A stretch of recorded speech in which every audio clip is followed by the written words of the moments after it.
कामचोर देवरानी। एक बार की बात है, सुषमा अपने पूरे परिवार के साथ खुशी खुशी मोहन नगर में रहती थी। उसकी 2 बहुएं थी, पल्लवी और शिवानी। एक दिन दोनों बहुएं रसोई में काम कर रही होती है कि तभी उनकी सास सुषमा उन्हें बुलाती है। अरे बहू, जरा इधर तो आना। शिवानी, जरा जाकर देखना सासू माँ क्या कह रही हैं। दीदी आप ही देख लो ना जाकर, आपको भी तो सुनाई दे रहा है। अरे मैं आटा गूंद रही हूँ ना, तुम चली जाओ। हाँ तो मैं भी तो सब्जी काट रही हूँ ना दीदी। अरे बहू जल्दी आओ। ओह, ये तो जाएगी नहीं। मैं ही जाकर देखती हूँ कि क्या करना है। पल्लवी सुषमा के कमरे में जाती है। जी मम्मी जी, क्या हुआ? शाम को घर पर कुछ मेहमान आने वाले हैं, तो तुम अच्छा सा खाना बना लेना बहू। ठीक है मम्मी जी, आप बता दीजिए क्या क्या बनाना है और कितने लोग आ रहे हैं। सुनील की मौसी जी और उनका पूरा परिवार आ रहा है। कुल मिलाकर 3 लोग और हमें मिलाकर हुए 9 लोग। तो अभी से ही तैयारी करना शुरू कर दो। और हाँ, घर की सफाई भी कर देना। हाँ अच्छे से। जी मम्मी जी, सब काम हो जाएगा, आप चिंता मत कीजिए। पल्लवी शिवानी को घर में मेहमान आने वाले हैं इसके बारे में बताती है। क्या 9 लोगों का खाना बनाना होगा, घर की सफाई करनी है? बाप रे, सासू माँ ने तो हमें घर की नौकरानी ही समझ कर रखा है। ऐसा नहीं बोलते शिवानी, हम इस घर की बहू हैं और घर के काम करना हमारा फर्ज है। दीदी तो है ही सासू माँ की चमची, जब देखो सासू माँ सासू माँ। मैं तो इतना सारा काम नहीं करने वाली। शिवानी कपड़े लेकर गमला साफ कर रही होती है और चक्कर आने का नाटक करने लगती है। मेरा सर चकरा रहा है। तभी वहां पल्लवी और सासू माँ जाते हैं। अरे बहू, क्या हो गया तुम्हें? मम्मी जी, बहुत तेज सर में दर्द हो रहा है। तुम एक काम करो शिवानी, आराम कर लो।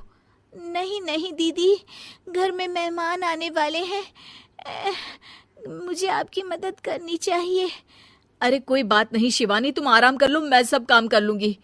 ठीक है दीदी, अगर आप इतना कह रही हैं तो आराम कर लेती हूँ।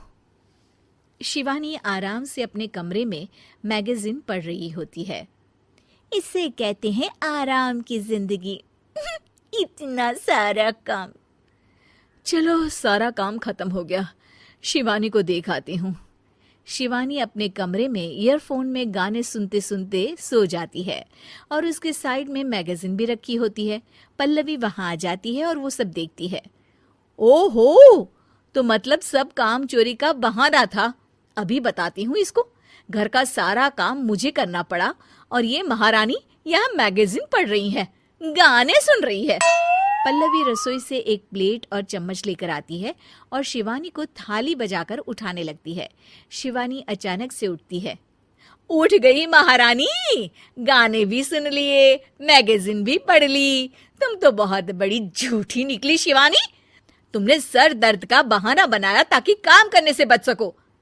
हाँ बनाया बहाना, तो क्या करती, इतने सारे काम करती। मुझे कोई शौक नहीं है चापलूसी का। क्या चापलूसी? तुम्हें लगता है कि मैं सारे काम चापलूसी के लिए कर रही हूँ? नहीं तो क्या। तभी वहां सासू माँ आ जाती हैं।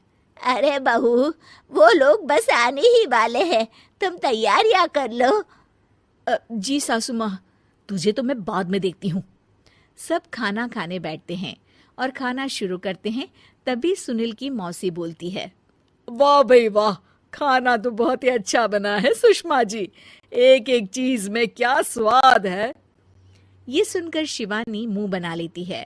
उसे अपनी जेठानी की इतनी तारीफ रास नहीं आती। आपकी बहुएं तो बहुत ही अच्छा खाना बनाती हैं। हाँ बनाती तो दोनों ही अच्छा है, पर आज ना ये सारा खाना बड़ी बहू ने बनाया है। छोटी बहू की तबीयत ठीक नहीं थी, सो इसलिए। मानना पड़ेगा सुषमा जी, आपकी बड़ी बहू तो बहुत ही गुणवान है। पल्लवी की तारीफ सुनकर शिवानी को जलन होती है। पल्लवी ये सुनकर खुश हो जाती है और शिवानी की तरफ देखकर उसे चिढ़ाती है। कुछ देर बाद मेहमानों के जाने का वक्त हो जाता है। मौसी जी सबके लिए उपहार लाई होती है। वो सबको शगुन के पैसे देती हैं और अंत में पल्लवी के पास आती है।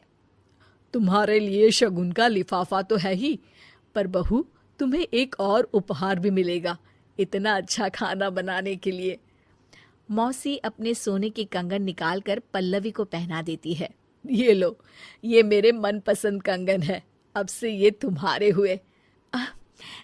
धन्यवाद मौसी जी। ये देखकर शिवानी तो पूरी तरह से जल जाती है और गुस्से से रसोई में चली जाती है। तभी वहां पल्लवी आ जाती है और उसे अपने कंगन दिखाने लगती है।